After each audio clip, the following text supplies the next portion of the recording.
targeting state election workers, lawmakers, and others, according to this indictment. And it also details Trump's efforts to use the machinery of government, including his own Justice Department, to help him cling to power. This will be the former president's third criminal arraignment this year. He is also, we should note, the early frontrunner for the Republican presidential nomination. Now, Trump and his lawyers are defending his actions as expressions of free speech. But even his own Attorney General Bill Barr saying just last night, free speech does not protect you from entering into a conspiracy. The other really interesting thing about this 45-page indictment, if you read through it, is that it notes the role of the former Vice President Mike Pence, who told reporters just yesterday that anyone who puts themselves over the Constitution should never be president of the United States.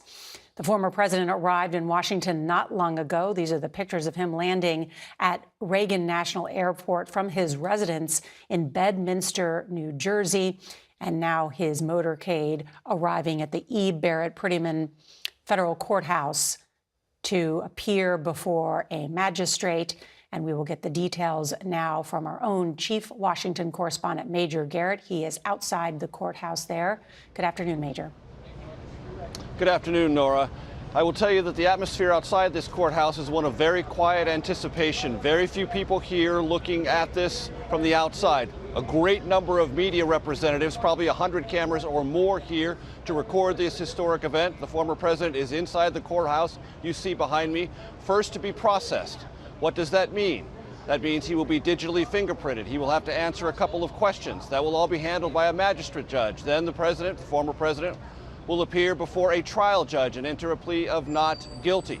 This should all take, we are told, somewhere between 30 and 45 minutes. The atmosphere out here, very calm, very quiet, to the degree that there are those either advocating on behalf of the former president or opposing him. Their interactions are civil, very mild-mannered. There is a very large security presence here.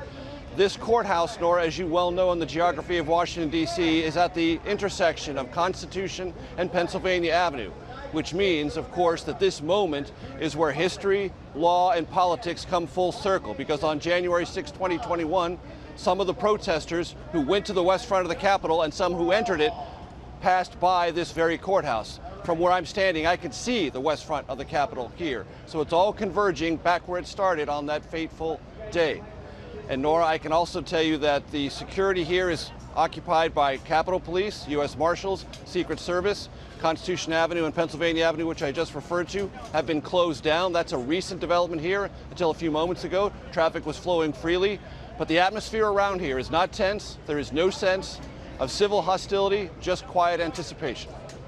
We are not hearing of any specific or credible plans for any type of disturbances at this hour. But, Major, you point out how that major intersection now shut down as the former president arriving there. Let's bring in our chief election and campaign correspondent, Robert Costa. I know you've been speaking with your sources this morning. What have you learned? So this is a legal reckoning for former President Trump. He's arriving in Washington not to have a quiet lunch at the White House, but to come to a courthouse and to be accused of trying to defraud the country he once led. The gravity of all this is juxtaposed by the levity inside of Trump's inner circle. Talking to his allies in the last hour, some of them traveling with him, they say he's bored by this. They believe that he can consolidate his support now inside the Republican Party. And as much as he's facing scrutiny from the Justice Department, he's not facing it from his own party, the Republican Party, who continues to push him in many quarters to be their nominee. Let's point out that the legal experts say that the 4 counts that are laid out in this indictment against Donald Trump are the most serious charges in all of the cases that he is facing. It also marks the first time in American history that the President of the United States, current or former, is being charged for conduct while in office.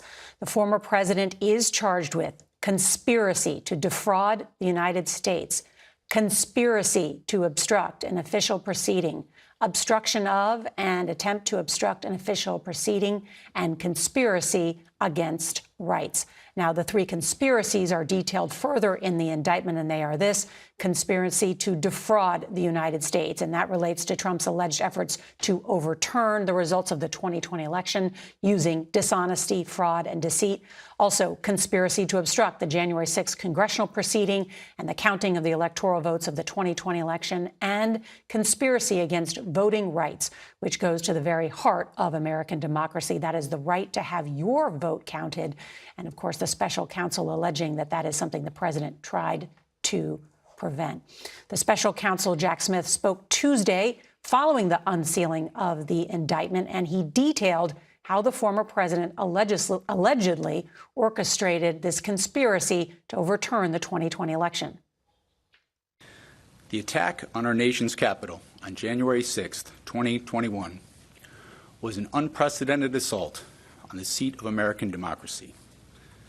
As described in the indictment, it was fueled by lies. Lies by the defendant targeted at obstructing a bedrock function of the U.S. government, the nation's process of collecting, counting, and certifying the results of the presidential election. Also joining us is our chief political analyst, John Dickerson. And John, I was struck when I heard the special counsel say that, of course, of Inauguration Day, when the new president comes and swears up there on the west front of the Capitol before the American people and all those that are watching to preserve, protect, and defend the Constitution of the United States. And now the commander-in-chief is accused of doing something else than that, to not holding true with that pledge. That's exactly right. The person given this tremendous power used that power to attack the system that he swears to defend. That's at the heart of this. And the reason this matters, it's extraordinary to hear Bob's reporting that the former president is bored by this. This is the vital beating heart of our democracy. And one of the things that happens in justice, we've often heard this in cases, is that, prosecutors or judges will say that justice does not sleep. It doesn't get bored, because when things are at stake, as serious as this isn't some parking ticket. Justice stays on the case. And that's what's happening here. And this isn't just about what happened 2.5 years ago. These are vital questions today.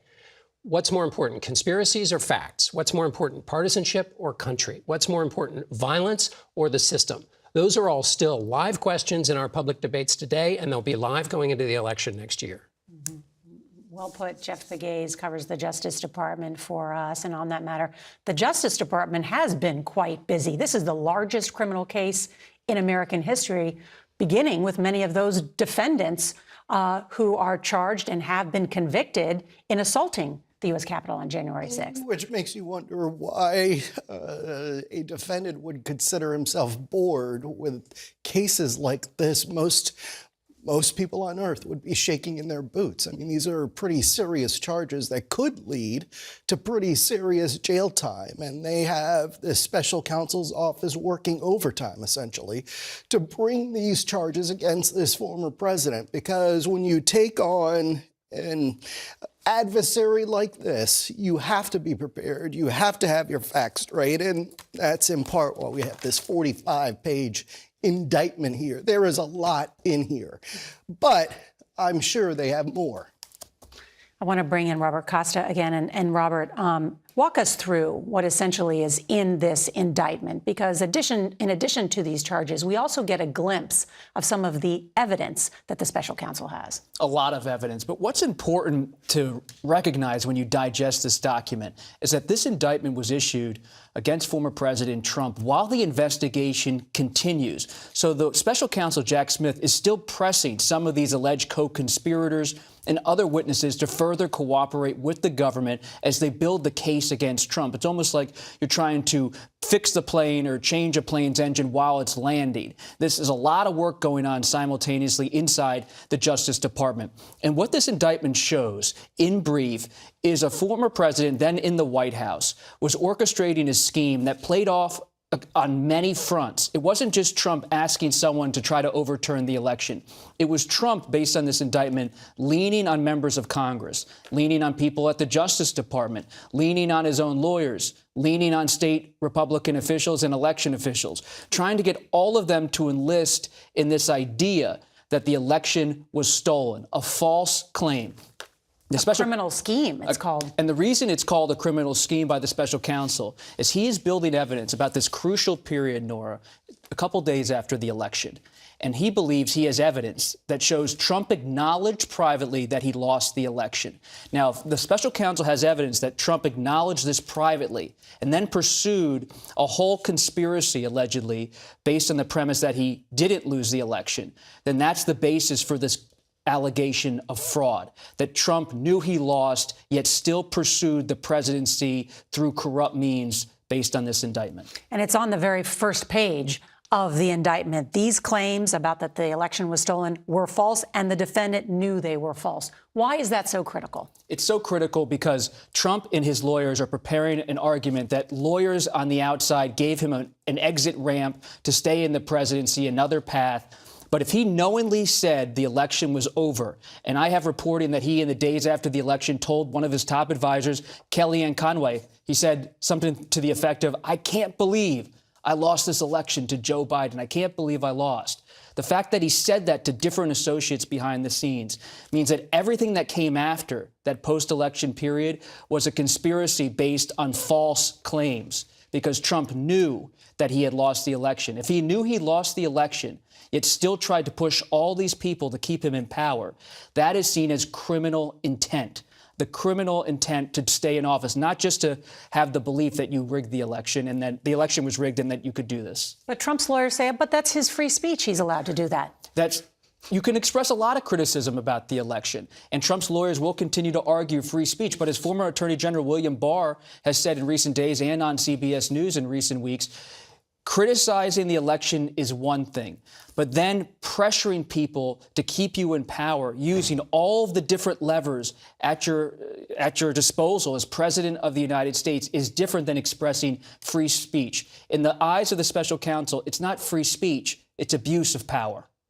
And free speech is not absolute. There are lots and lots of limits on free speech. You can't say certain kinds of things, and you certainly can't say certain kinds of things in furtherance of a crime. And that's why the focus here is on the fraud, the crimes that were committed, the conspiracy that he went into. That's the important piece, not the fact that he was speaking. And in the indictment, of course, also details stuff that is other than speech. It's conduct, specific conduct. And the main thing you have to recognize here is the special counsel has done more work than any previous investigation on detailing how Trump tried to enlist people to be so-called fake electors or alternate electors. He wanted to essentially throw out votes, allegedly, in all of these different states and have Republicans in those states send new slates back to Washington. Think about how unique this is historically. In December of 2020, as our Constitution states, the Electoral College votes. And then on January 6, 2021, it was supposed to be a formality, a certification. It's like Congress puts a stamp on something that's already been done. I mean, we'd never really even covered it before until this year, this past election. But then in December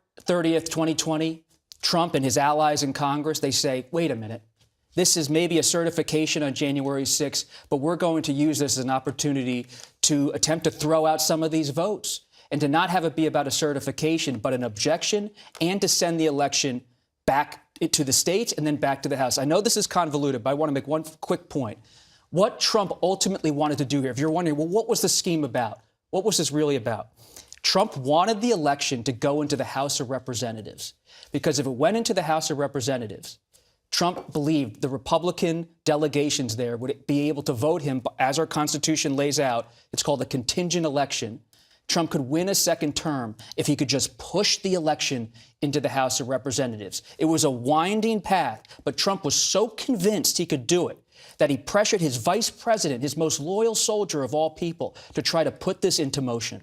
And it wasn't just his vice president. It was members of Congress. Even on the day of the certification, the president and his allies were calling members of Congress. They were calling senators. They were pressuring secretaries of state. They were pressuring governors, trying to go anywhere they could to either overthrow the results in various states or to get these lawmakers to halt the count so they could continue to push their case. Went way beyond free speech. We've got lots to get to in terms of digging into some of the legal arguments, and we've got our team here to discuss that as well. We may also hear later today from Trump himself as well as his attorney, but want to give everybody a sense about what is going to happen here. Today's proceedings, because they are scheduled down to the minute. An official tells CBS News that the former president will be processed by the U.S. Marshals at the federal courthouse before being taken into the courtroom.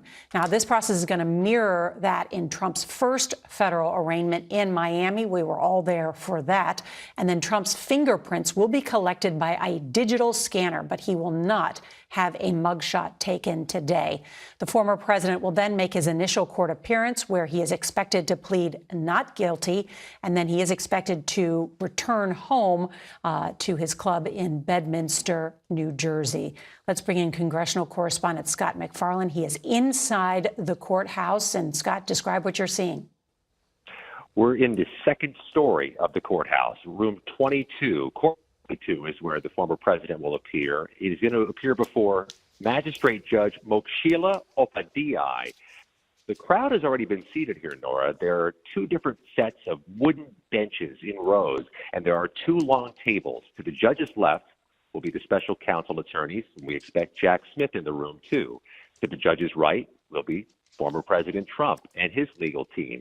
If he enters through a back entrance, he'll be able to avoid walking through that crowd. If he goes through the main entrance of the doors, there's a double door, a little foyer, then another double door. He'll walk into this room, which is about the size of a small elementary school gymnasium. Floor to ceilings, light brown wood. But behind the judge is this big white marble wall, U.S. flag, and a big seal over the wall, at the top of the wall. And she'll be administering the plea entering, the release conditions, any other instructions, and any other questions from the attorneys. When former President Trump enters, he'll go to that table, take his seat on a black rolling chair, and wait for the judge to call things to order. Couple notes. This cavernous courthouse, one of the most bustling and busy in America, has pretty much ground to a halt today. They slid a lot of small matters off the calendar. They moved cases to next week to free up space and free up some security to do their work. And just now entering the courthouse, as the proceedings are about to begin, U.S. Capitol Police Officer Harry Dunn and retired Sergeant Aquilino Gonell, two of the most outspoken police who were part of that January 6th response. Nora, it underscores something. This case, unlike the others, happening right here in the nation's capital, just feet away from where the attack happened. All right, Scott McFarland, thank you. Also outside the courthouse, we are hearing now from Alina Habba. She is an attorney and spokeswoman for Donald J. Trump. Let's listen in. The fact that I am standing here for the third time in 5 months is not a coincidence. This is the Biden political lawfare that we have seen time and time again. It is a deflection from everything that they have done. And if you don't believe me, look at the facts. On March 17th, Hunter accidentally admits that it was his laptop from hell. The next day, DA Alvin Bragg indicts President Trump. June 8th, an FBI document is released showing that the Ukrainians paid the Biden crime family millions and millions of dollars. The next day, the Mar-a-Lago raid and the Mar-a-Lago indictment. Last week, Hunter Biden's sweetheart plea deal fell through when the judge realized it had blanket immunity. The following day, a superseding indictment against Donald Trump. July 31st, Devin Archer goes to testify in front of the House. That was only after they failed to put him in jail prior to the fact. What happens the next day? The January 6th indictment that we're here for today. This is not a coincidence. This is election interference at its finest against the leading candidate right now for president, for either party. President Trump is under siege in a way that we have never seen before. President Trump and his legal team and everyone on his team will continue to fight, not for him, but for the American people. I'll take some questions. Thank you. I know the president has called this a witch hunt. You just laid out several examples of that. Any other thoughts that the president has communicated to you in terms of why this is going on and then why he calls it a witch hunt? I think a witch hunt is really the way that anybody should describe this, because it's not something we've seen in our time. This is not even political. This is beyond that. A witch hunt is when you relentlessly attack your opponent, when you relentlessly attack the thing that you are most afraid of. People are afraid of somebody that cannot be bought by Washington. People are afraid of somebody who is independently wealthy and who has given up his good life to fight for this country. And that frightens a lot of politicians who are career politicians, unfortunately, because he'll get back there, and I know he'll be fighting for every one of us so that this doesn't happen to us. And that is Alina Habba, who is a spokesperson and attorney who represents Donald Trump as a spokesperson. But as you noted, of course, noting this is a political prosecution, she is saying, of Donald Trump, but she did not address any of the specifics that were outlined in this indictment by the special counsel, Jack Smith, or rebutting the conspiracy or obstruction charges. I wanted to bring in our chief Washington correspondent, Major Garrett, as he was listening along as well. Major, your take. So the judge in this case, when it comes to trial, is not going to be interested in what happened or didn't happen to Hunter Biden. The judge will be interested in the evidence presented that either backs up or doesn't back up the indictment provided by the special counsel, Jack Smith. Now, Alina Habba, speaking on behalf of the former president, wants to make an association in timing between developments regarding Hunter Biden and the former president. That's an interesting story. It has a narrative arc that the former president's campaign believes is persuasive, but it is utterly immaterial in a court of law. And when she talks about the weaponization of the Justice Department, at least in this case, it is worth noting, Nora, as you well know, and as Bob Costa knows from his very thorough reporting, the fact witnesses in this case all worked for former President Trump in one capacity or another, either inside the White House, inside the Trump campaign, within the legal circle that the president assumed or created after he was frustrated by the campaign lawyers that told him he had lost the election fair and square. So the fact witnesses are not part of any cabal seeking to undermine or deflate the political prospects of the former president. They were those hired by him to serve the country or serve his campaign or serve his various legal challenges. One other observation I would make, earlier today, the former president on his social media platform said he is being arrested, quote unquote, he's being processed for challenging a corrupt and stolen election. He is not being processed or arrested for challenging that election. He had every right, as every candidate does, to legally challenge an election. He lost nearly 60 of those challenges in open court, and often the most harsh denunciations of the lack of evidence and lack of standing brought before various courts were written by Trump-appointed judges. He is not being processed or arrested, and this indictment is not about lawful challenging of election. It is about, as Robert has pointed out, a concerted effort, once being told over and over again that the election was lost, that legal challenges have failed, extra legal maneuvers were undertaken to thwart the will of the people. You outlined that so well, Major Garrett. Thank you. John Dickerson. I just want to say briefly, what Alina Habba was doing just there is what I was talking about earlier. The issues at stake here happened 2.5 years ago, but we see in just this moment claiming things that are not true or talking about things that are over here and not focusing on the central point. That's what happened 2.5 years ago, and we see it happening afresh, and that's why this discussion of what happened 2.5 years ago, whether we can look at the facts as they are, is still a live one and is being presented right there before us in terms of whether we can seriously adjudicate this moment that was one of the most serious in American history. I want to drill down on one of the points that Major made, which is that much of the evidence here is from Republican officials that served alongside the former president. Not only, we believe, his chief of staff, Mark Meadows, but most importantly, the vice president, Mike Pence, because Pence or the office of the vice presidency is mentioned over 100 times in a 45-page indictment. Little did we know that Mike Pence was taking contemporaneous notes of these conversations with Donald Trump, which are detailed in this indictment, including two particular phone calls that stood out to me on Christmas Day and on New Year's Day. Robert?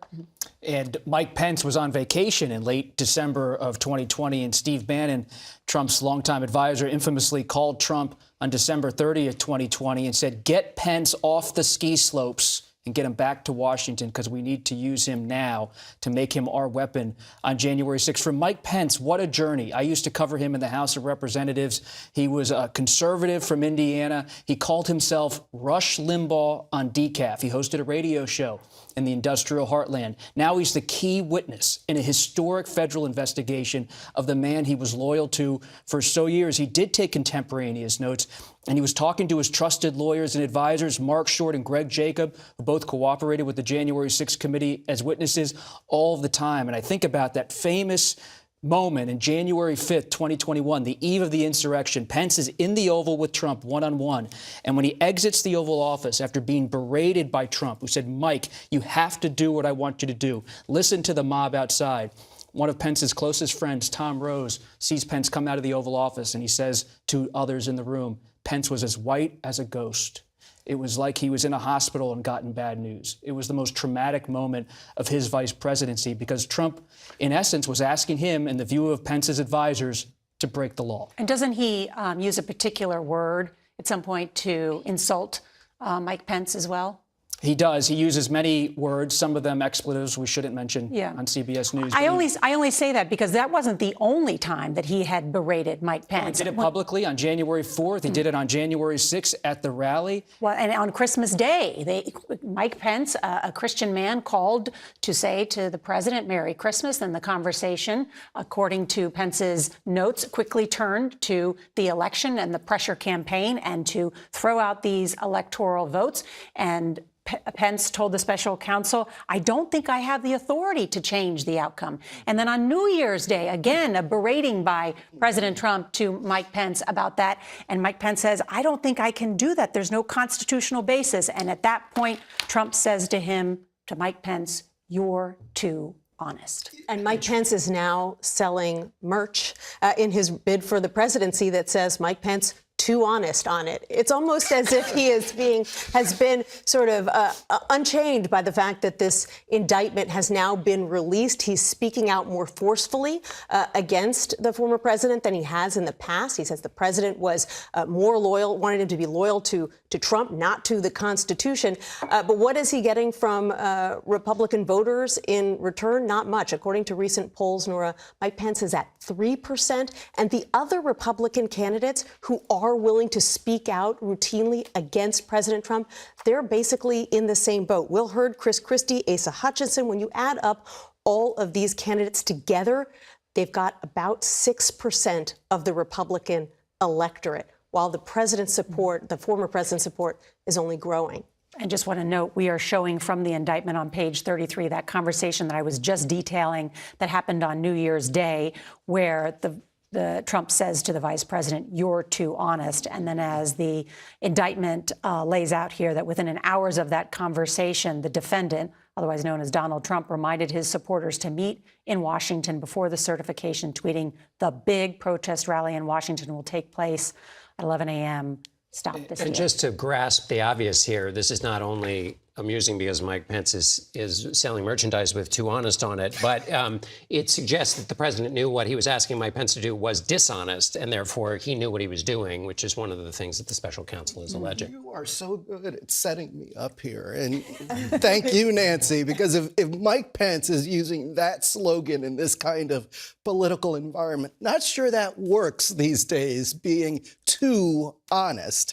So it's an interesting approach. But I also wanted to talk about the three cases that the spokesperson for President Trump, former President Trump, pointed out. Three cases. This case is different. Okay, you have the classified documents case, you have the case in Manhattan, but this is not a victimless case. And I think people sort of get caught up in the politics of it all. But again, people were injured, more than 100 officers injured. You had officers who died as a result. You're going to have family members in the courtroom. You're going to have former officers in the courtroom. This is not a victimless crime. This is different. And even getting outside of Washington, D.C., you had poll workers whose lives were threatened.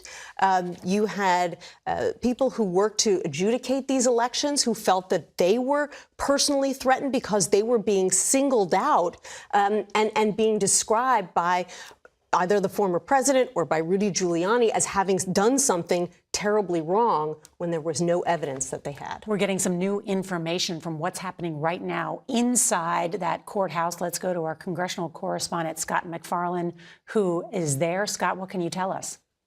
Jack Smith, the special counsel, has just entered courtroom 22, taken a seat at a bench near the prosecution table, and the prosecutors are now at this long rectangular table, each seated in a black rolling chair. We're waiting on the judge now, and we're waiting on the former president and his defense team to enter this courtroom to begin the proceeding. So many other January 6th defendants had their initial appearances this week, Nora. The court's been dealing with dozens of them each week, and in each case we watched, they made a virtual first appearance. They were given that opportunity for logistical reasons, and because of the caseload here, Donald Trump has chosen to come here in person today. Now, this is an event that is clearly invisible to America. No cameras here. He was taken through a private entrance. But being here does amplify the significance of this moment. He's about to walk in the courtroom and take his seat for the third time at a defense table in front of a judge. The first two times I noticed it, seeing it face to face. He was slumped over, said little, made very few expressions, took very few notes. Let's see what he does today when he sits with his defense team in this distinctive January 6th case before a magistrate judge. And it's worth underscoring, Nora, this is the last time this magistrate judge is going to have a case. It moves next to U.S. Judge Tanya Chutkin, a 2014 appointee of then President Obama, who has been among the only judges I've seen who has exceeded the prosecutor's recommendations for sentencings in January 6 cases. She toes a uniquely hard line. And what about all of those January 6 defendants who have had a trial by jury, I should say? What has been the conviction rate? 100%, Nora. Every single January 6 defendant to go to trial by jury has been convicted at least partially. There have been only 2 acquittals of the 1,100 cases, but those were both trial by judge, and one of them was simply a misdemeanor case. The Justice Department is batting 1,000 in this unique dynamic in which Donald Trump now finds himself in a D.C. federal court where the juries have convicted everybody they faced with a tether to January 6th. One other note, there were other January 6th cases here earlier today, including a former Chicago police officer and a man named Jay Johnston, a former actor on the TV show Bob's Burgers. Wow. And what is he accused of, Scott? These are what we would characterize as lower-level cases, moderate-level cases. These are not people accused of conspiracy or sedition. These are people that were in that mob that day, allegedly. Donald Trump, facing this charge of obstruction of an official proceeding, joins 310 other Americans facing that charge for January 6th. And that conspiracy charge, conspiracy to obstruct, he joins roughly 55 others facing that charge for January 6th, according to our CBS News count. This is serious business that the Justice Department has not taken this lightly. They have prosecuted them to the max. They have searched for years for each of these individuals involved, and they are not done. And this particular judge, who has been chosen by random to oversee the Trump case, she has handed down particularly tough sentences against other January 6 defendants. In fact, in a few cases, she even handed down tougher sentences than DOJ was recommending. There were times when DOJ had recommended no jail time, and she decided to hand down a few weeks, a couple months of jail time. So she's pretty formidable. Yeah, as you noted, this investigation has gone on for 2 years now, hundreds, thousands of pieces of evidence, a lot of video evidence, and that's why the conviction rate is really pretty good, because they have video evidence of these people, many of them attacking police officers, attacking other people, going after members of Congress. So the evidence is there in many of these cases. And this is all to hold a former president accountable. And there are three people who wanted to hold him accountable shortly after January 6th. One of them was Senate Minority Leader Mitch McConnell, who said, we have a criminal justice system in this country. We have civil litigation, and a former president is not immune from being held accountable. Senator Lindsey Graham, an ally of the president, when it comes to accountability, the president needs to understand that his actions were the problem. The now Speaker of the House, Kevin McCarthy, the president bears responsibility for Wednesday's attack. Just to remind everybody that the leaders of his party, and of course Mike Pence we've talked about, all said the president was accountable for the events that led up to January 6th. This indictment obviously has 2 months worth of activity, not just what happened on the day. But when we think about accountability, the leaders of the party that he is the head of were the ones who were saying that he should be held to account. So despite some of their more recent lack of statements or conversions, they at the time said that Donald Trump should face accountability. We've just been told that Donald Trump has entered the courtroom. Also in the courtroom is the special counsel, Jack Smith. And I want to spend a moment on Jack Smith because he is essentially who Donald Trump is up against in multiple of these indictments. The two, of course, the classified documents and the January 6th one. And they are sitting across from each other inside this courtroom. Jack Smith is someone who has run over and competed in over 100 triathlons. He was reportedly at one point hit when he was on his bike by a truck. And 10 weeks later, he ran another triathlon. This is a man of a lot of grit and a lot of determination. And even what we have seen in these indictments is just a sliver of what they know and his prosecutorial team knows, right? His aggressive approach to his personal health and exercise correlates to how he approaches his prosecution and his strategy. We've talked a lot about how the former president is under pressure, but Jack Smith is also under pressure today. He is moving at an aggressive pace to try to move to what he has called a speedy trial of former President Trump. But he's going to face obstacles. We heard from Alina Habba, one of former President Trump's spokespeople. But the people who are likely to be in the courtroom today with Trump, it's a different set of lawyers. Todd Blanche, a veteran criminal defense attorney, Evan Corcoran, who's been working on the January 6th case with Trump for a long time. They are going to push the Judge Chutkan, in next week's status hearing, which they expect to happen, to delay this trial and to make sure that they have ample time for discovery. Delaying is central to what the Trump legal team is going to push for. They are going to argue, based on our reporting, that because of what's unfolding in New York, because of the classified documents case, which has thousands and thousands of documents already to sift through in discovery, that Trump cannot now move to a quick trial on January 6th, and they want to have time to talk to a lot of people in the discovery process. It will be critical, the decision made by Judge Chutkan about the timing of this trial. Will it occur before the presidential election? Because this has all the consequence for how it plays out. And as you noted, the legal strategy now is a good time to bring in our esteemed legal analysts. And just before we do that, I do want to note we're getting some new information and reporting about Donald Trump. He has entered this courtroom. He is wearing a red tie today. He walked slowly over to the prosecution table. He sat down. We are told he is now seated between John Lauro to his left and Todd Blanche to his right. And he is speaking back and forth with his attorneys, looking around the room, even at the gallery at times, with his hands clasped. We will continue to update as we have reporters inside the courtroom. But to dig down into what Trump's legal strategy is and more on this indictment, let's bring in CBS News legal analyst Ricky Kleeman, and Scott Frederickson, a former federal prosecutor. Ricky, let me start with you. What about that legal strategy of delay, delay, delay? Could they have success with that? Absolutely. Every defendant wants to delay. A delay means that a defendant is free for a longer period of time. This is an age-old strategy. But with Donald Trump, he has legitimate reasons to ask for delay because he is at the moment facing 2 other indictments with a possible indictment yet in Georgia. He's also running for public office. So yes, he may have success, whether it is in Washington, D.C. or any of the other jurisdictions, Nora.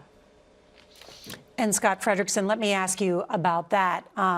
They have also talked about, John Lauro on CBS said they'd like to move it to West Virginia. Do you think they'll have any success in doing that? you know, that's going to go over like a lead balloon. That is, there's no basis whatsoever in the law for moving a case, changing venue. This is a typical challenge you find in high-profile cases, and those kinds of challenge always lose. The law is very clear. The way the court deals with the concerns that the defense has about getting a fair trial is to ensure that the judge and both sides pick a fair jury, to pick juries who will set aside what they know and what they don't know or what they think, and commit to being objective triers of facts. But it's almost laughable to suggest that this is going to go to West Virginia. It's not going to go anywhere. There's no basis in fact for that challenge. And Scott, your best guess about when this trial could begin? Well, I think that's the big issue. And I think that's the big issue facing Jack Smith right now. He's got a formidable case. You know, if I have to pick sides, I'd pick his shoes any day.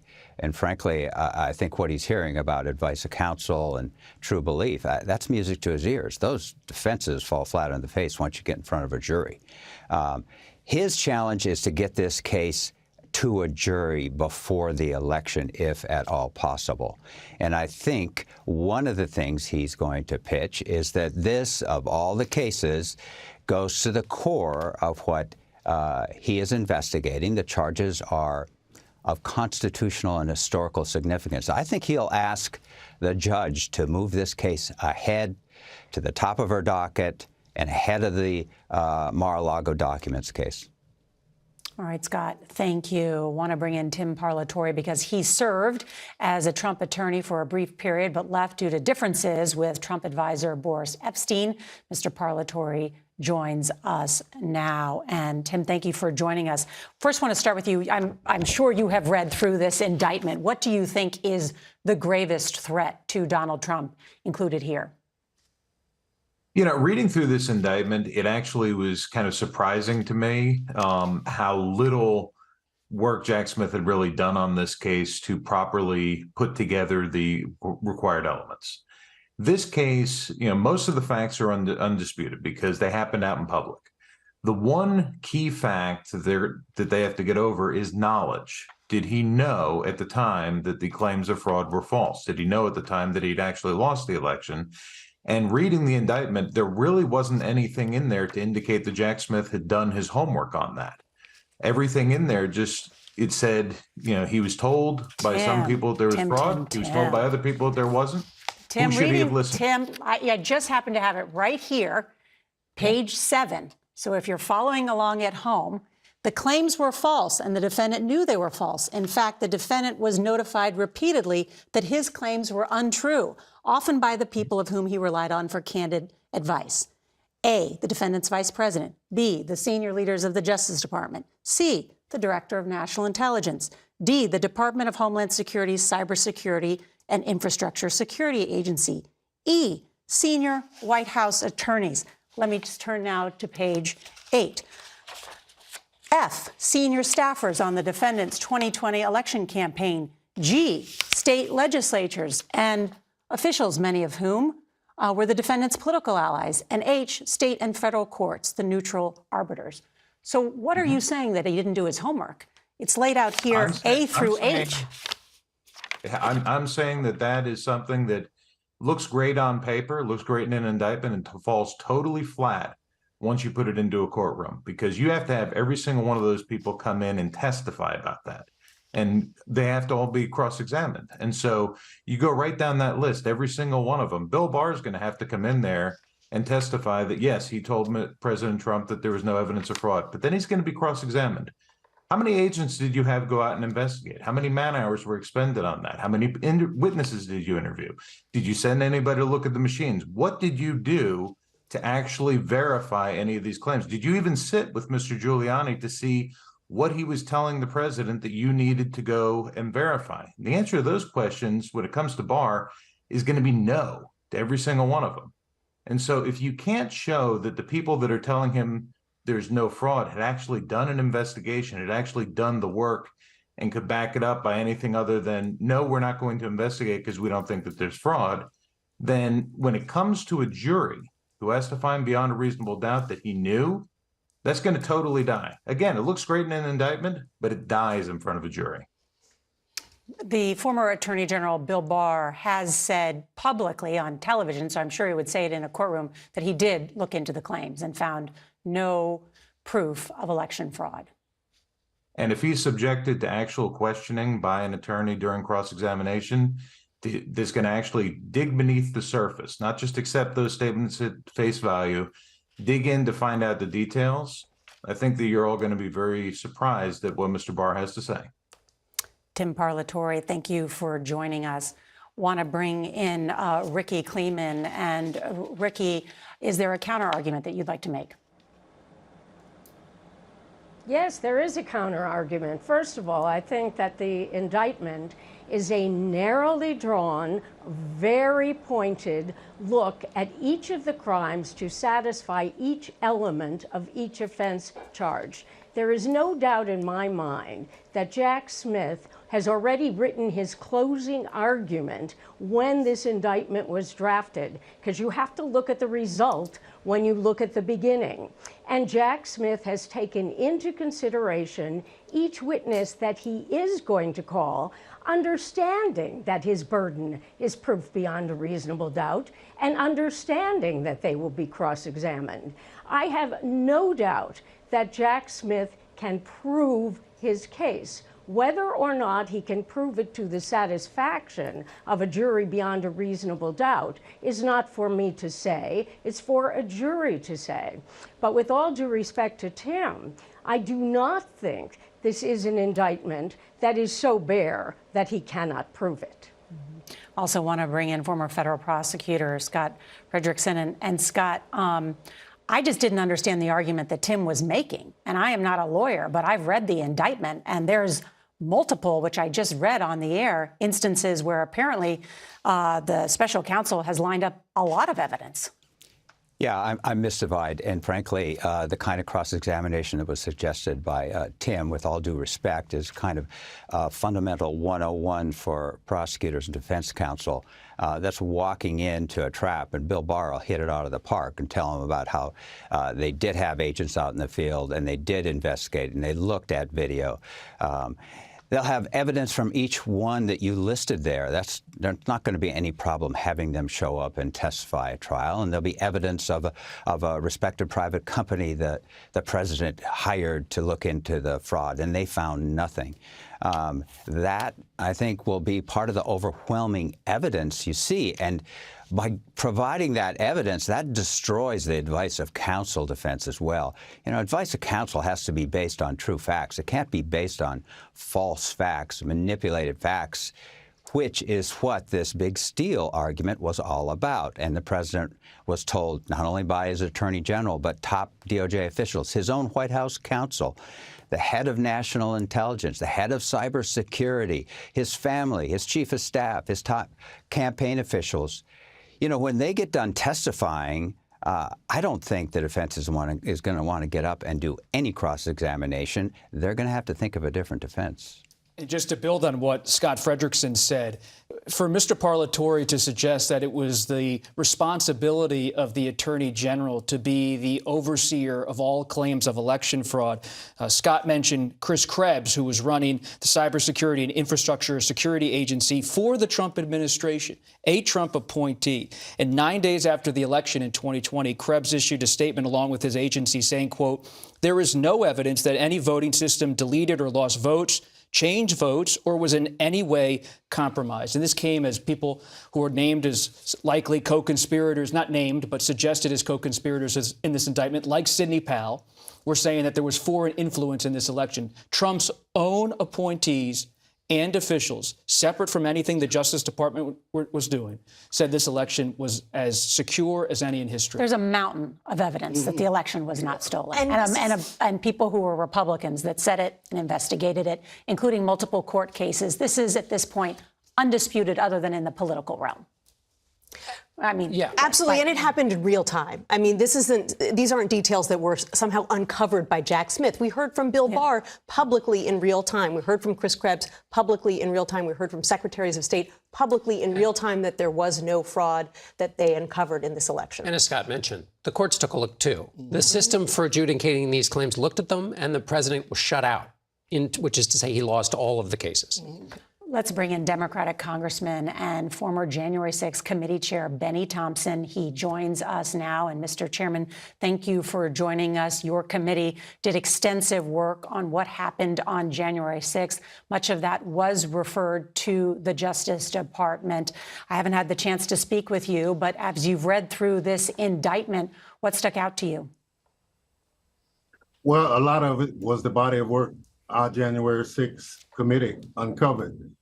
We talked to people all over the country, election officials, people who conducted campaigns for the candidate, and without almost to the person, they indicated that they found no real fault.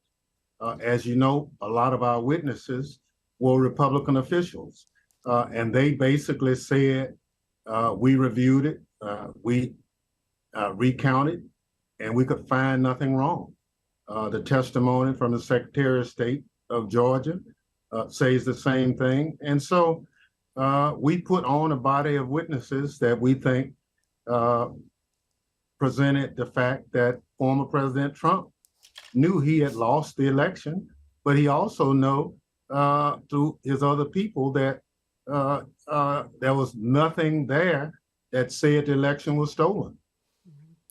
Mr. Chairman, I want to ask you, too, about the thought that there could be a trial of the former commander-in-chief not far from where you work every day in the U.S. Capitol, at that courthouse, which is the intersection of Pennsylvania Avenue and Constitution Avenue. What will that be like? What will that mean for our country? Well, I think it's part of how we test our system of democracy. No one is above the law, not even the President of the United States. It has nothing to do with the timing of the election. I believe that the Department of Justice looked at a lot of our work and added it to their body of work and determined that something had gone amiss. And in presenting the evidence to a grand jury, obviously that grand jury agreed.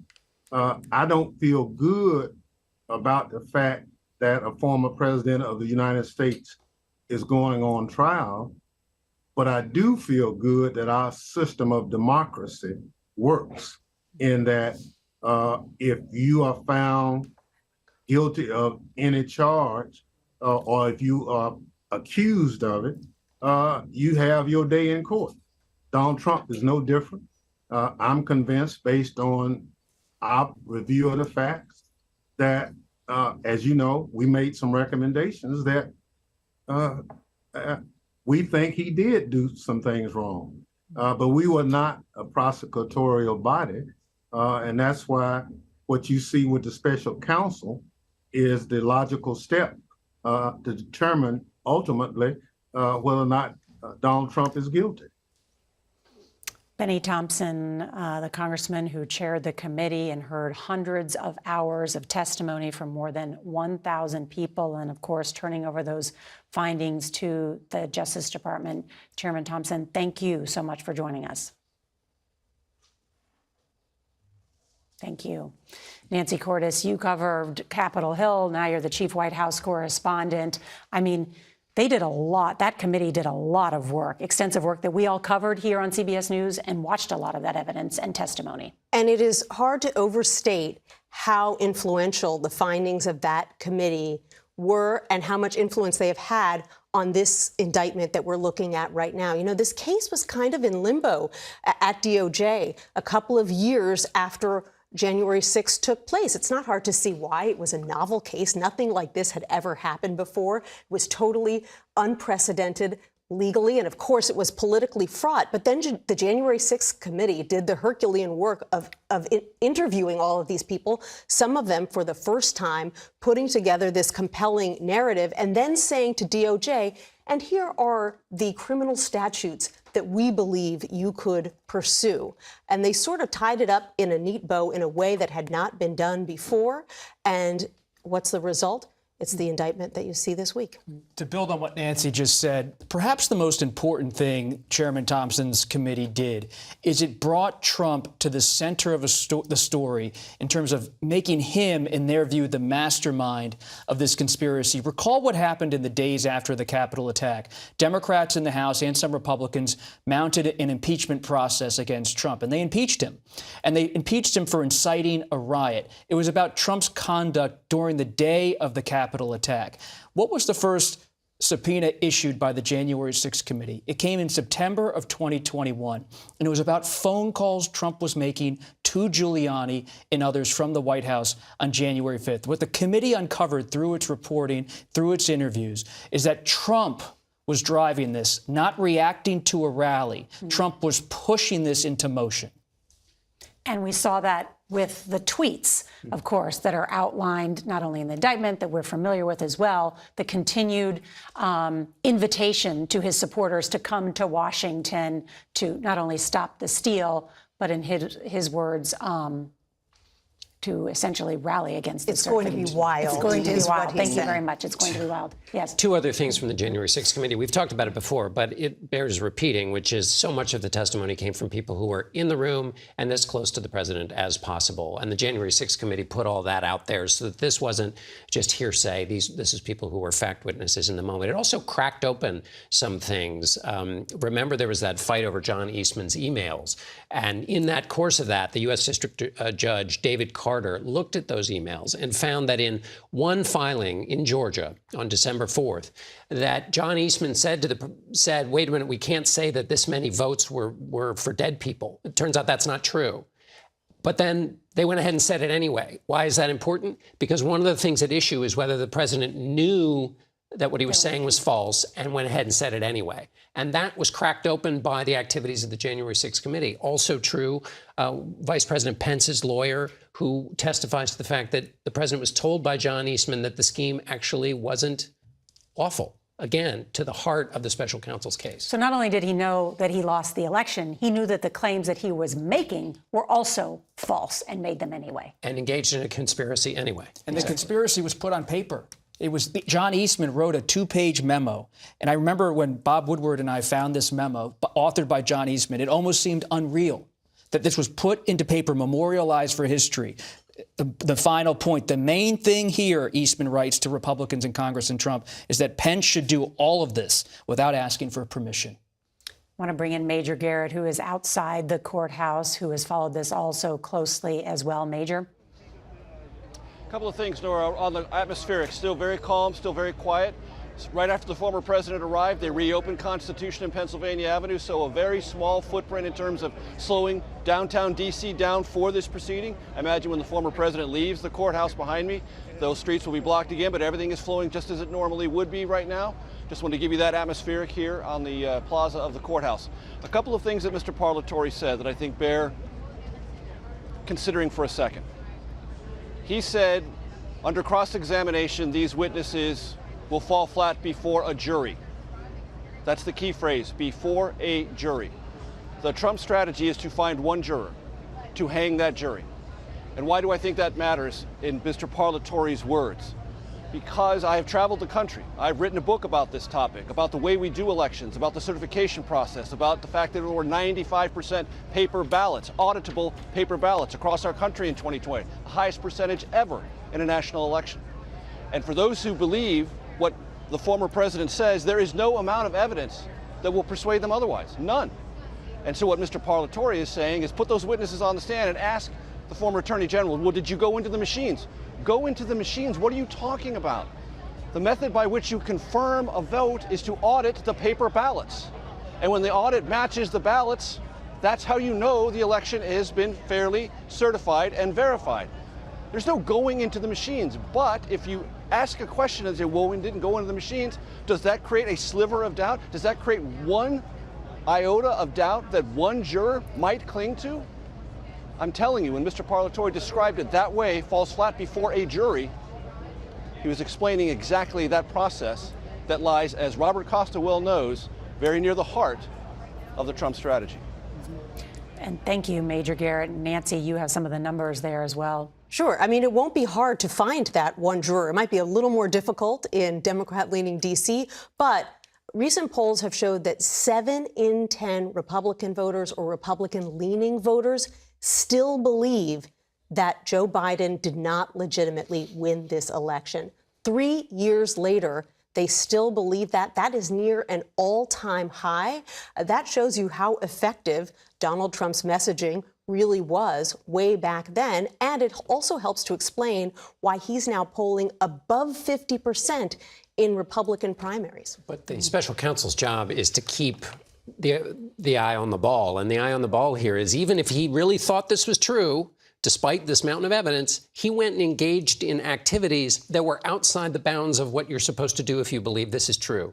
You're allowed to believe this, and then you run it through a system, and if you win or lose in that system, that's the way it works. You can't go around the system and engage in conspiracy. So there may be doubt about whether there's metaphysical certainty about the election. It doesn't matter the activities he engaged in, says the special prosecutor. We're not allowed, regardless of what your underlying belief is. An update about what's happening inside that courtroom. We have been told that the proceedings are now underway.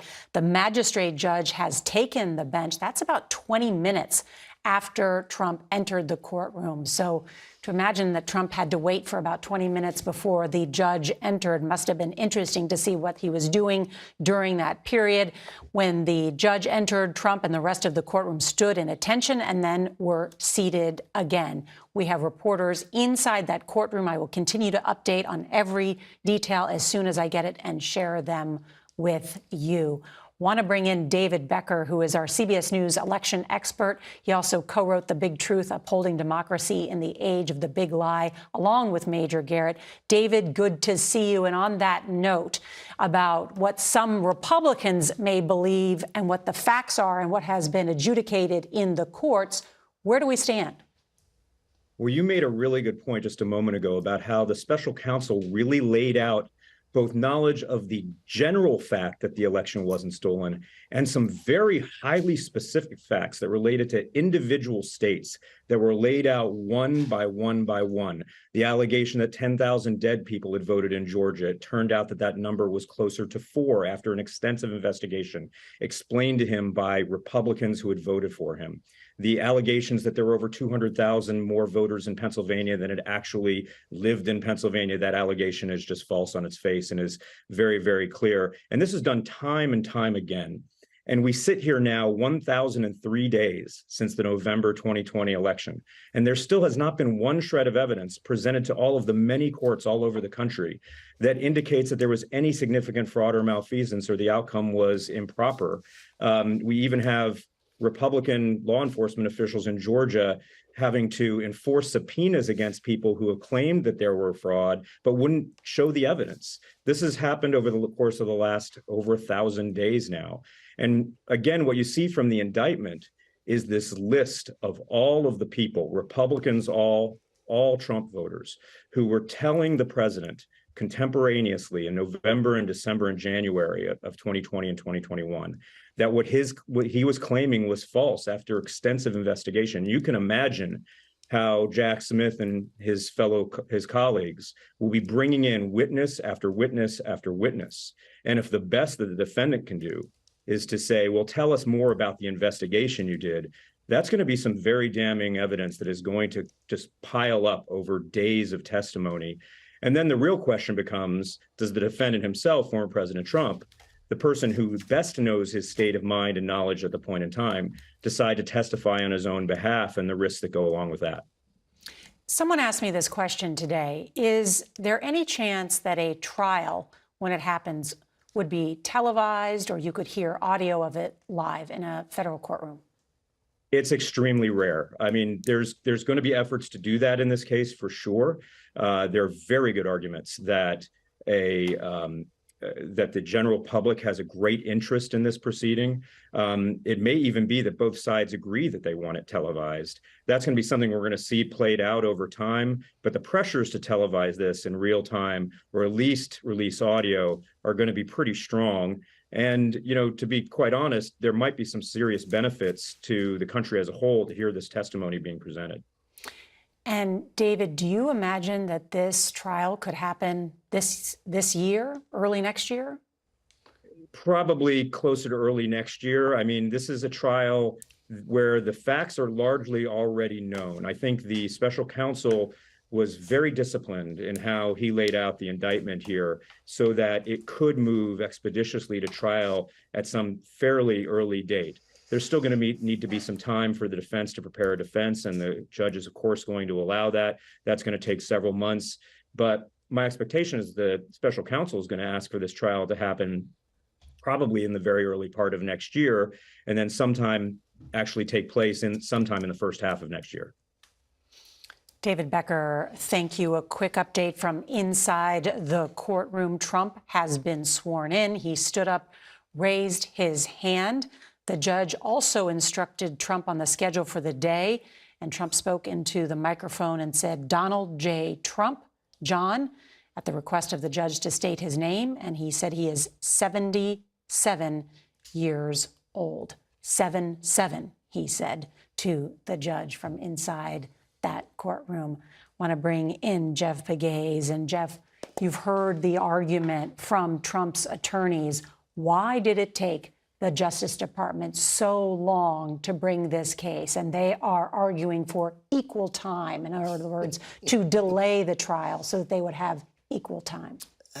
Listen, I wish every defendant in this country could have equal time to prosecutors in bringing a case, especially when an alleged crime has been committed. It just does not happen that way. And by the way, the FBI, DOJ, they were working on these cases even as the January 6th committee organized.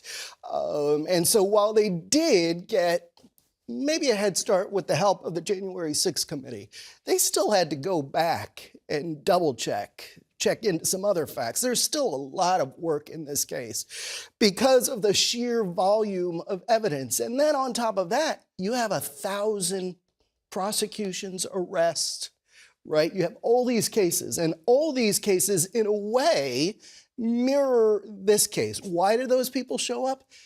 Because President Trump told them to show up. And this is what they told the jury. This is what they told their defense attorneys. These are some of the arguments that they were making.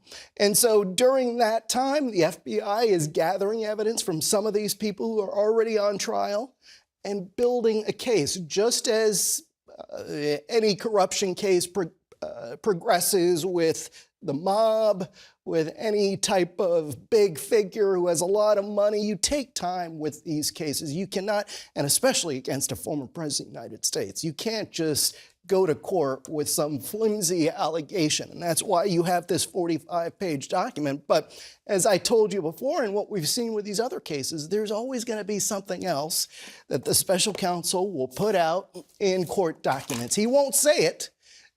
They don't make a lot of statements, but they'll put it in here. And so this is just the beginning. And when you hear Trump representatives, and I get their strategy, but their strategy right now is a political strategy. That is not going to work in a courtroom. Meaning the Trump. Oh, yeah, that is not going to work. And it's a good point, because we already saw an additional count in the classified documents case where they put forward the additional count on the Iran document. So to your point, this is just the beginning of what they had. Quickly, an update from inside the courtroom, just so everybody knows. The magistrate judge has read the 4 charges to Trump and the penalties, including the 20-year maximum sentence for the charge of conspiracy to obstruct an official proceeding and an obstruction of an official proceeding. Trump remains looking at the judge as she slowly reads the charges and the max penalties. Trump has been read his rights, the right to remain silent, etc. Do you understand this, sir? Trump, yes. Right to an attorney, an appointment if you cannot afford. Do you understand that, sir? Trump, yes, I do. The judge has then ordered the prosecutors to produce all exculpatory evidence to the defendant. That's the latest update from inside the courtroom. And he has pleaded not guilty, I am told. Getting this in real time for you, everybody. Real time of exactly what is happening inside. Trump said not guilty out loud in the court. And that's the very latest information as we have Scott McFarlane inside delivering this information to us in real time. Want to bring in Ricky Kleeman and Scott Frederickson again. And Ricky, on those legal matters that we have been talking about, does it matter how long the special counsel has taken when the Trump lawyers say it took too long, or why they're bringing it now? What are they trying to suggest? It doesn't matter. Well, it doesn't matter in a court of law because it's not a legal defense. It may matter in the court of public opinion because the political message from the defendant's side is that this is a weaponization of the Justice Department in order to thwart his candidacy. But that has nothing to do with the courthouse. And I agree with Jeff Pegues 100%. If you start with a complex conspiracy case, you start at the bottom and you work your way up. And that's exactly what I assume happened here. I wanted to add one other point, which I think is important. Although I do think it's in the public interest to have this trial televised, I sat on the Federal Rules Committee that was the advisory committee to the United States Supreme Court about federal rules of criminal procedure, and fight as mightily as I did for the idea of criminal cases being televised. I was shot down. I do not believe that there is any way that a federal court will allow this to be televised, even if both sides want it. Last quick point, Nora. Of course, Donald Trump appeared today in person. He wants to show that he is unafraid, that he is someone who does believe that this is, to use his terms, a political persecution. So he was not going to sit at home and be on Zoom and enter a plea of not guilty. He wanted to stand tall so that we could talk about it, and so that ultimately, today, he can fundraise off of this appearance. Ricky Kleeman, thank you. At this hour, Donald Trump pleads not guilty to federal conspiracy charges against him in this January 6th indictment that we just learned about this week. Our Justice Department producer, Robert Legary, has been delivering us these details, and our correspondent, Scott McFarlane, is inside there as well. He's going to join us in just a moment with the very latest. Want to bring in the meantime, though, Scott Frederickson. And Scott, on that note, what do you think happens next? Tell us legally what happens next week, and then when this may begin, when the trial may begin. The first thing we look for will be an order from Judge Chutkan setting a status hearing. Based on her reputation, you can expect that to happen fairly quickly. She's going to take this case and schedule it and work through things in a no-nonsense manner. She's a judge who is in complete control of the courtroom. She's very experienced. She knows what she's doing. So she'll move that along. And so we'll hear about a trial date very early, probably at that status hearing. And that's going to be the first fight we hear about. And so that'll be the first ruling we'll look to, is when Judge Chutkan schedules his trial. As I said, I think I'm probably a minority on this, but I think there's a good chance she tries to move this into early next year to try and make this case the first case that comes up for trial, if at all possible, just because of the seriousness of the charges. And Scott, what's that going to look like? A trial of the former president of the United States right here in Washington, D.C. How long will it take? I mean, I'm just trying to imagine what this is going to be like. Yes, it's almost something out of a novel. But, you know, our courts, especially in Washington, are built for this. We have an experienced judge. That's first and foremost. And, you know, this case, in some ways, is a lot less complicated than the Mar-a-Lago case. There are no classified documents. It doesn't require defense counsel getting a security clearance. Most of the evidence, I suspect, has already been out in the public thanks to the January 6th Congressional investigation. Indeed, the complaint that, you know, why did it take so long? It's an irony that the Attorney General Garland when he was confirmed, he did not want to investigate the president just because he thought it was the appearances would look bad. And so he deferred to the January 6th investigation by the U.S. Attorney's Office in D.C. But in the end, I don't think this becomes that complicated a case. We have high-profile witnesses. Obviously, President Trump will be at the defense counsel table. But I think this case is capable of being tried in a relatively reasonable time. By that, I mean we're probably talking at least a month. The real point is when can Judge Chutkan get this to a trial? Scott Frederickson, thank you. Want to bring in Scott McFarlane, who has been watching those court proceedings and can walk us through it. He's made his way outside the courthouse now. Scott, tell us what it was like inside. What was Donald Trump's demeanor? Donald Trump leaned right into the microphone on the rectangular table in front of him and pleaded not guilty to these 4 felony counts accusing him of seeking to overturn the 2020 election, which he lost. The special prosecutor just said, Nora, they're not going to seek any detention of Donald Trump or strict release conditions. He's going to be released on a bond he doesn't actually have to post, an surety bond. And there's going to be a requirement he not talk to known witnesses in this case, keeping in mind much of his inner circle could be witnesses in this case. The proceedings are really a garden variety set of proceedings in this courthouse. They do this a dozen times a day. They read the charges. They asked if he'd like them to read the full indictment, all 45 pages. He declined that. They asked him if he needed a taxpayer-funded, court-appointed lawyer. He declined that. He has his own counsel. And a couple things jumped out at me just in his body language. Just like we saw in Manhattan a few months ago and in Miami earlier this summer, he's kind of hunched over, hands clasped, making no use of the pen and paper on the table in front of him, occasionally whispering with or hearing whispers from his attorneys on either side. But this time, Nora, unlike the last 2 times, he really was looking around the room, actively gazing at the spectators, keeping in mind among the spectators are some of the police officers who responded here on January 6th. The special counsel himself, Jack Smith's in the front row of the audience, and 5 sets of rows of spectators in the room, and Trump was looking to see who was there. He had 2 attorneys, one on either side, and he was facing what would be the jury box, and in essence, in between him and the jury box were the 3 prosecutors. His left shoulder was pointed toward the judge, the way this room is configured, so he turned his body, pivoted toward the judge, again still hunched over, again with his hands clasped, spoke in a moderate tone, not terribly forceful, not terribly loud. He said he's not guilty, and one distinctive thing, when the judge asked him his name, he said, quote, Donald J. Trump, John, referencing the J, and then when she asked his age, he said 77, not 77, he said 77.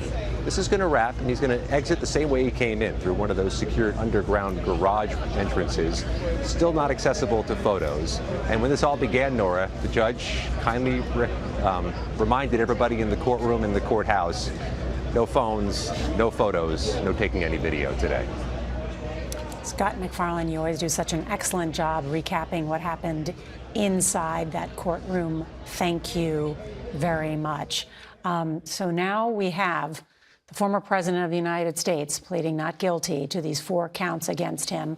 We're going to have this hearing next week where a trial date could be set, and it could be as soon as, well, it could be as soon as the end of this year or early next year, and will set us up for really an extraordinary moment. Sometimes the details can tell you a lot. Scott's excellent reporting and casting Trump as someone who's a bit relaxed almost in that courtroom based on that reporting, saying his age is 77. It reminds me of my conversations with Trump over the years where he would talk about being familiar with the court system for 5 decades now, going back to his time in New York when a character like Roy Cohn, very controversial lawyer, was his top advisor, helping him navigate the thicket of legal and political and real estate worlds inside of New York City, crossing over from Queens into Manhattan. And this is someone who oftentimes has this attitude when he faces crisis. I interviewed Trump the day after Access Hollywood, and I said, Everyone else around you is panicking, telling you should maybe think about quitting the race. And he said to me, I'll never forget, he said, don't you know what I've been through? I've seen everything. This is nothing. You don't understand me. You don't understand life. I've seen it all. And, well, he's seen it all today. But he hasn't. This is nowhere near an Access Hollywood tape. I mean, this is different. This is quite different. This is different. Yeah. But what you're putting your finger on is that this has become routine for him. And usually when something comes routine, it's because we've seen it a lot. But the fact that this is routine is what's extraordinary, is that it's routine because it's been 3 times that he's been arraigned now. And that's, to be comfortable, to have it happen to you so many times that you start to get comfortable with it is, we're not just in new territory. We are acres deep into new territory. Mm-hmm. I want to bring in Mark Short, who is the senior advisor to Mike Pence, in just a second, because we are in the midst of a presidential election, and Donald Trump is leading the polls by a wide margin. The former vice president's name, or the office of the vice presidency, is mentioned some 100 times in this indictment. And yesterday we heard from the former vice president, and he gave one of his strongest criticisms yet of Mr. Trump during a campaign stop in Indianapolis. Let's listen. I want the American people to know that I had no right to overturn the election. And that on that day, President Trump asked me to put him over the Constitution. But I chose the Constitution, and I always will. Sadly, the president was surrounded by a group of crackpot lawyers that kept telling him what his itching ears wanted to hear. And while I made my case to him of what I understood my oath of the Constitution to require, the president ultimately continued to demand that I choose him over the Constitution. Our country is more important than any one man. Our Constitution is more important than any one man's career. Joining us now is Mark Short, senior advisor for former Vice President Pence. Mark, thank you so much for joining us, and good to see you. Mark, what's your understanding of how many notes the former vice president had and was able to provide to the special counsel? Nora, thanks for having me. I think, as you can imagine, the Vice President of the United States is a demanding role where a lot of information flows in from a lot of different things, from national security issues to leading the COVID task force to handling legislation. And so it was his tendency to keep contemporaneous notes. But I think that the vast majority of those are things that honestly were reflected in his book. I think that the chapters that go back to the events surrounding January 6th leaned heavily on those notes. And so I'm not sure there was so much new in the indictment that hadn't already been shared with the American people. Did the former vice president know, and did he also believe that Donald Trump knew that he lost the election?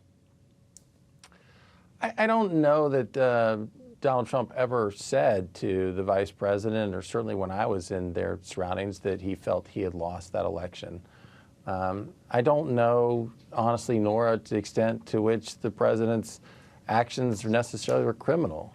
I do know they were wrong, and I do know that he violated his oath to support and defend the Constitution of the United States. I do know he asked the vice president very specifically to violate his oath to the Constitution. And I think that, at this point, the prosecution probably has plenty of witnesses from the campaign who testified they informed the president that he had lost, that any evidence of fraud was insignificant and would not have changed any of the results. I think you probably have other witnesses that have testified that from the legal counsel in the White House, they informed the president that the vice president had no such authority. And, one person that I think is certainly not mentioned in the indictment, but was in many cases the ringleader, the organization of this in the White House, is Mark Meadows. And so I certainly believe he probably has testified extensively as well about the president's thoughts and what the president knew at this point. And so I don't know, again, to what extent these actions will bear out to be criminal, but I do know that they're wrong, and I do know that the vice president upheld his oath that day. I know the vice president has spoke to this in the past, but I want to ask you today, would he be willing to testify against Donald Trump at a trial? Well, I don't know about answering that hypothetical now, Nora. I think that much about the dynamics between the president and the vice president played out very publicly. It seems that much of the uncertain part of this is the conspiracy as to what he knew and didn't know, and whether or not the vice president's called to testify. I think he always has followed the law, and so would presumably do so in this case, but no indication of that at this point. We talked about earlier some of the phone calls and the contemporaneous notes that Mike Pence has provided to the special counsel, including from a phone call on New Year's Day where Donald Trump berated Mike Pence, asking him to overturn the election. And Mike Pence replied he didn't have the authority to return or reject votes. And Trump told him, "You're too honest." Nancy Cordes has provided us with a picture of the merch that your campaign is now selling that says "Too Honest" on T-shirts and hats. How is that merch selling? Well, Nora, I think that in the last couple of days, the vice president has received an enormous amount of support and thousands of additional donations. And I think that, I think what's fundamentally to your question is something important about, overturning versus sending it back, because I think that is part of the narrative that's been out there by the president's lawyers about just sending it back. I think it's important for your viewers to know that the request all along was for the vice president simply to reject states' electors. It was to overturn the election. In fact, Donald Trump even said so prior to the former vice president's speech to the Federalist Society a couple years ago, that he'd asked the vice president to overturn the election. I think in later time, they believed the PR of saying simply send it back to the states sounded better. And that was something that they turned to in the last 36 hours. And there's even notes from John McEntee in the White House saying, since Pence won't go along with the overturning election, let's pivot to this theory.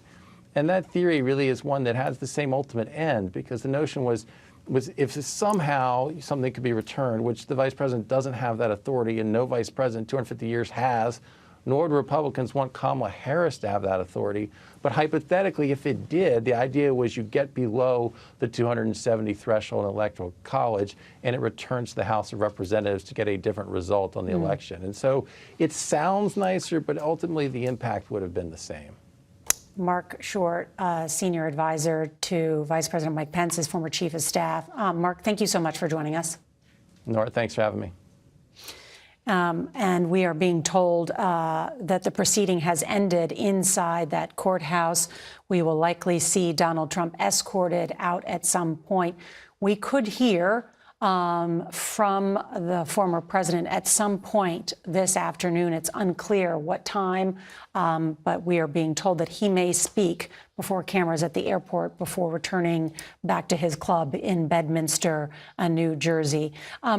Nancy, I want to talk to you about this because it is extraordinary in this indictment, the details and the evidence, but also the contemporaneous notes, as we've noted, that are made by Mike Pence that the special counsel uses as evidence. Right, and it wasn't just Mike Pence. There are so many people who were in the president's orbit who also relayed what he told them. And something that we haven't really discussed much yet is the fact that, according to the January 6th committee, and the indictment touches on it as well, this actually started not on Election Day, but well before Election Day, much to the frustration of Republican leaders around the country. The former president, he could see the polls, and he started to say things like, well, if I lose, it's because the election was rigged. And he started telling some of his supporters, don't use mail-in ballots because those are rigged. And you had so many Republican leaders saying to him, please don't say that to our supporters. Republicans historically vote in larger numbers than Democrats using mail-in ballots. If they don't think those ballots are safe, that's going to depress our mail-in ballot voting. And there's good evidence that that is exactly what happened. But the case that that this indictment makes, and certainly the case that the January 6th committee made, was that he started laying the groundwork to make this argument months before the first vote was even cast. And just to remind everyone that Donald Trump lost by a fairly wide margin to Joe Biden. It was 74 electoral votes, and he lost the popular vote by 7 million votes. And Mark Short, who just spoke with CBS News, is a crucial figure in this story. Mark Short was present when the Trump campaign, the night before the insurrection, issued a public statement saying Mike Pence agrees with everything Donald Trump is saying about this election. And based on our reporting, and we believe the special counsel has the same information, Short erupted, How can the president of the United States speak for the vice president and lie about him publicly?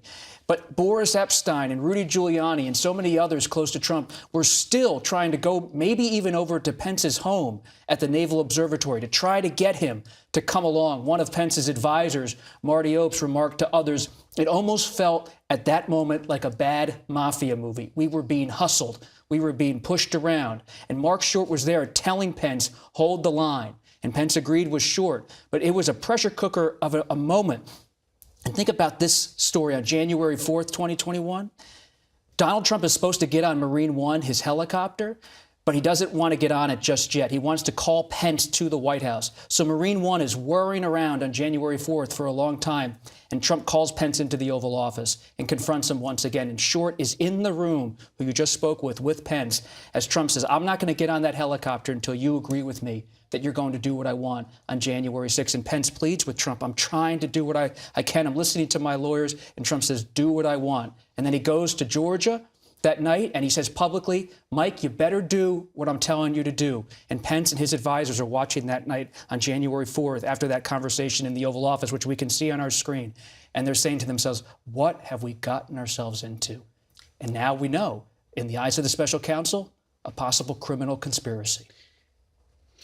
It's kind of breathtaking when you describe it in all of the details. It's incredibly breathtaking in the pressure campaign, as you noted. And just a tiny little textual thing from Mike Pence, who kept an open Bible on his desk. That itching ears comes from Timothy, heaped to himself teachers in accordance with his own lusts.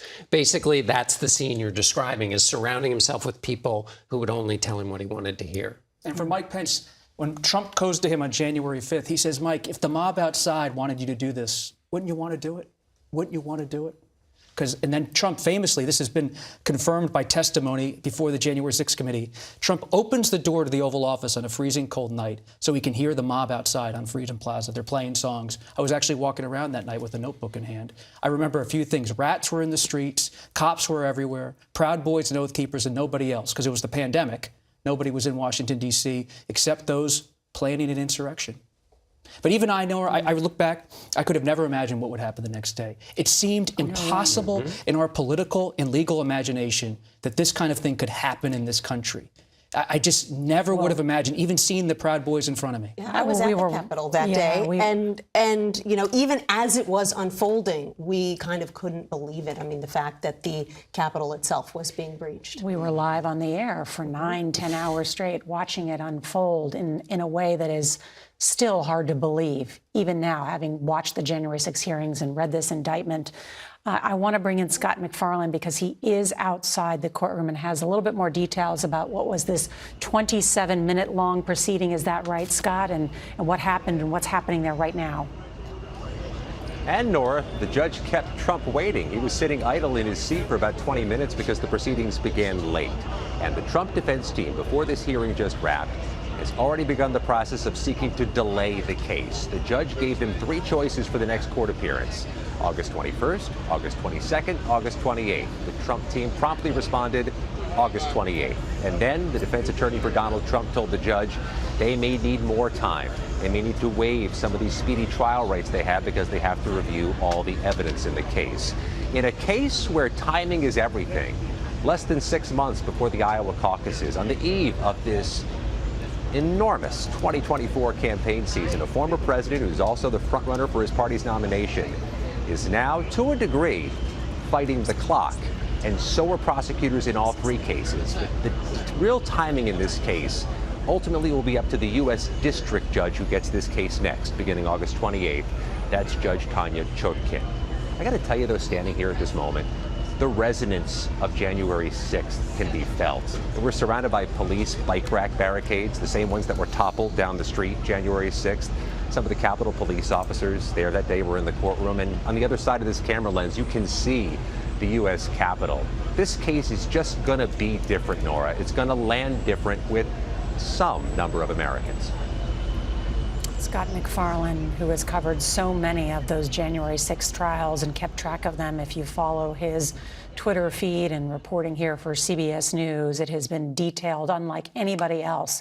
really has done such extraordinary reporting. Scott, thank you. We want to show you this is the Trump motorcade as they have left the courthouse in downtown Washington, not far from the U.S. Capitol. The intersection of Constitution and Pennsylvania Avenue, going through the E Street Tunnel, if my directions are correct. I think that's, and then on his way back to the airport, where he will then return to Bedminster. It's not clear yet, although we could hear from Donald Trump. You know, we were thinking about, just as this next appearance is August 28th and then a potential trial, who is Trump's legal team? He has been through so many lawyers, including Tim Parlatore, who we heard from earlier, who was making some specious arguments.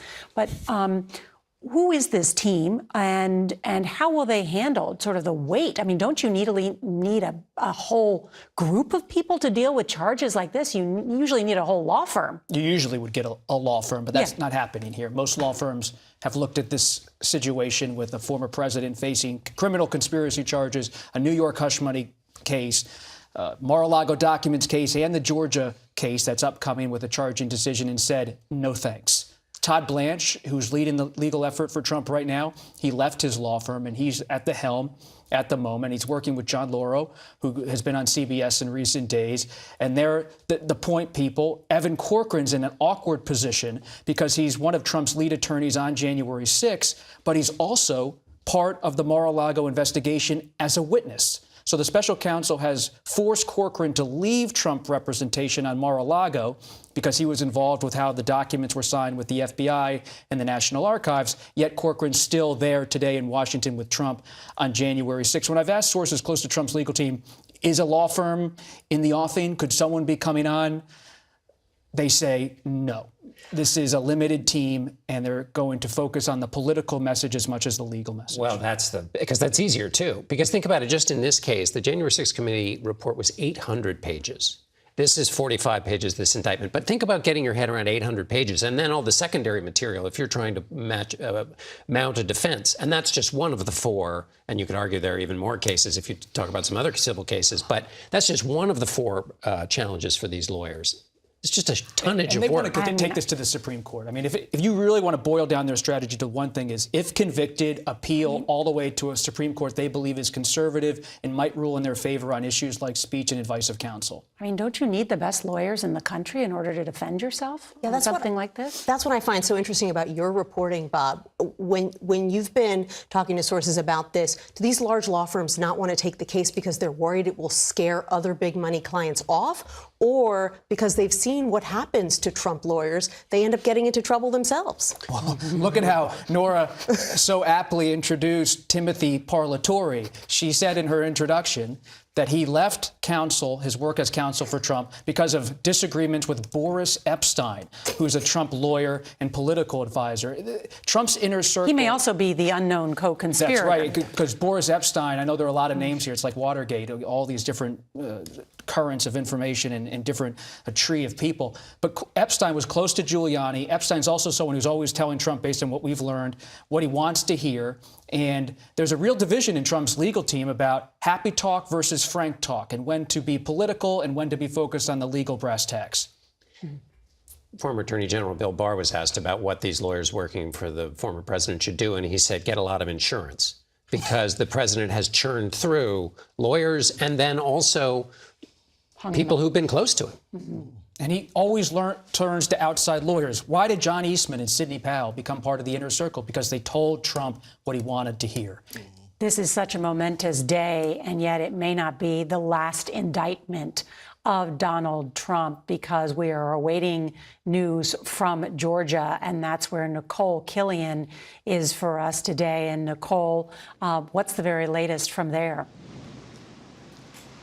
Well, we are nearing the end of a 2.5-year investigation, and we know this not because of the dark clouds that may be hanging over the courthouse, but more specifically because earlier this afternoon we got some guidance from the Fulton County Sheriff's Office announcing road closures around the courthouse beginning Monday for the next 2 weeks. And that is the tentative window that we expect Fulton County District Attorney Fani Willis to present evidence to a grand jury and ultimately to announce a charging decision decision in her investigation into election interference during the 2020 election. So some overlap to a certain extent with this federal case in terms of some of the facts. Of course, at the centerpiece of this investigation is that infamous call that the former president made to Secretary of State Brad Raffensperger, saying, find me the 11,780 votes. In fact, we heard from the Secretary of State earlier this week here in Georgia after this indictment was announced in Washington. He said that this was expected. He continued to defend his actions as well, saying that we ran the traps on all of these false election claims. And so it's important to note, because Raffensperger not only talked to federal prosecutors, but also was a key witness here in this Fulton County investigation, which heard from some 75 witnesses, including many members of the former president's inner circle. So a lot of attention will be here on Georgia in the next couple of weeks. The district attorney has made clear that she is ready to go, Nora. Wow, Nicole Killian with that new reporting there from Georgia about what may be happening as soon as next week. And yet, Nancy Cordes, as we heard that, the thought, and I used the mountain of evidence, but I'm thinking it's like a tsunami of evidence and these cases and that's facing Donald Trump. There was an extraordinary meeting between President Obama and President Biden recently in which Obama had a warning for Biden. What have you learned about that meeting? Well, I've learned that this was a lunch that took place in June. We knew about the lunch and the fact that it was taking place at the time, but it has since been reported that former President Obama warned the current president, Joe Biden, don't take Donald Trump for granted. He's still a very formidable opponent. Obviously, his supporters are extremely loyal to him. Obviously, they're still willing to give him money, even though millions of those dollars are clearly going directly, not to campaigning, but to his defense. And he urged him not to, to take it very seriously, and told him that he would do everything that he could to help him out. Some important context, just as people think that this may be so many legal troubles that Donald Trump is in, even the Democrats and President Obama believe that Trump is formidable as a Republican nominee. And Robert, in this indictment, of course, there are the 6 co-conspirators. What do we know about them? How could they figure in a potential trial? Here's what CBS News is learning about these alleged co-conspirators of Trump. These were central figures orbiting around Trump in the final days of the administration. You have Rudy Giuliani, who took over the legal strategy in the days after the election, collected affidavits, tried to fight it in the courts, then pressured election officials in the states to do Trump's bidding. John Eastman comes up with the plan to have Mike Pence walk away from the lectern on January 6th and set into motion a constitutional crisis. Sidney Powell was arguing that Trump should seize voting machines based on alleged conspiracy theories about foreign interference in the election that have never been proven in any way. Then you had Jeffrey Clark, who Trump wanted to name acting attorney general after Bill Barr resigned in December of 2020. Clark was someone who Trump believed could take a tighter grip over the Justice Department and potentially provide him with the fodder he needed to put the DOJ into action to do what he wanted. Then you had Ken Chesebro, who wrote a memo similar to Eastman, arguing that alternate electors should be selected in the states and come to Washington to enable Trump to have that election in the House, as we've discussed. And the final co-conspirator, we believe, could be Boris Epshteyn, who we discussed, who was working closely with Giuliani at the Willard Hotel on January 5th, helping Giuliani at every turn with the alternate electors based on our reporting. Or it could be Mike Roman, a Trump campaign lawyer who was also enmeshed and intertwined with what was going on with the alternate electors scheme. We're learning more, but just because they're co-conspirators doesn't mean they're going to be indicted. It also means they could be indicted. Mm-hmm. And they're not just 6 people, what we're learning from the special counsel and our sources close to it.